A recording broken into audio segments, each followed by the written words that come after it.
মা কিছুতে আমার কথা শুনছে না। একটু পর কয়েকজন এসে আমার পা মাথাটা বেঁধে দিল। আমি এত করে বললাম আমার বাঁধনটা খুলে দাও, কেউ আমার কথা শুনলো না। মাকে সরিয়ে দিয়ে আমাকে নিয়ে যেতে লাগলো। মা কিছুতে আমাকে নিয়ে যেতে দিচ্ছে না। আমার ভাই বোন সব চুপ করে দাঁড়িয়ে কাঁদছে, আর কিছু বলছে না। কত করে বলছি ডিস্টার্ব করিস না, আমাকে একজনও শুনলো না।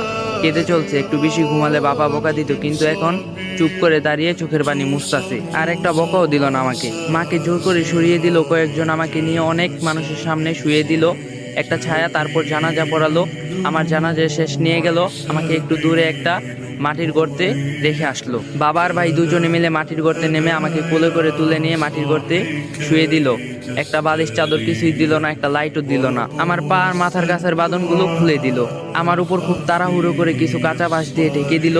তার উপর কি কি দিল আমি কিছুই দেখতে পারছি না। যতই সময় যাচ্ছে মাটির গর্তে অন্ধকার নেমে যাচ্ছে। আমি চিৎকার করছি আর বলছি আমাকে এখান থেকে বের করো, আমার খুব ভয় করছে, কিছুই দেখতে পারছি